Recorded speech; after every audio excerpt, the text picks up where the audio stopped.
పెళ్లి వేడుకలో మూడు ముళ్ళ తంతు గురించి పక్కన పెడితే జనాలు పదే పదే మాట్లాడుకునే విషయం వంటలు అద్భుతంగా ఉన్నా తిని పేర్లు పెట్టడం ఓ ఆనవాయితీగా వస్తుంది. అయితే పెళ్లి మండపాల్లో గొడవలకు కారణమయ్యే విషయాల్లో వంటలు టాప్లో ఉంటాయి. వెజ్ కావచ్చు, నాన్ వెజ్ కావచ్చు, తమకు నచ్చినంత వడ్డించలేదని గొడవలు పడేవారు ఎక్కువ. తాజాగా ఓ వ్యక్తి పన్నీర్ కర్రీ కోసం పెళ్లి మండపంలో అలజడి సృష్టించాడు. మినీ బస్సుతో మండపంలోని నానా రచ్చ చేశాడు. ఈ ఘటనలో 6 మంది తీవ్రంగా గాయపడ్డారు. ఈ సంఘటన ఉత్తరప్రదేశ్లోని శనివారం జరిగింది. ఈ ఘటనకు సంబంధించిన పూర్తి వివరాల్లోకి వెళితే, ఉత్తరప్రదేశ్ వారణాసిలోని పహాడీ గ్రామానికి చెందిన రాజ్నాథ్ యాదవ్ కూతురు పెళ్లి హమీద్పూర్లో జరుగుతుంది.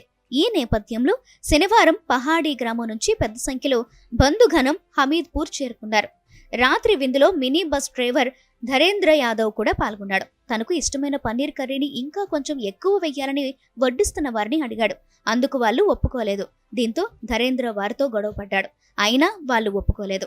కొద్దిసేపటి తర్వాత పెళ్లి కూతురు తండ్రి అక్కడికి వచ్చాడు. పెద్ద గరిటితో అతడి తలపై కొట్టాడు. ధరేంద్ర కోపంగా అక్కడి నుంచి బయటకు వెళ్ళిపోయాడు. ఒక 5 నిమిషాల తర్వాత మినీ బస్సుతో పెళ్లి మండపంలోకి దూసుకు వచ్చాడు. మినీ బస్సుతో మండపంలో రచ్చ చేశాడు. బస్సు దాడి కారణంగా 6 తీవ్రంగా గాయపడ్డారు. 3 లక్షల రూపాయల డెకరేషన్ చిందరవందరైపోయింది.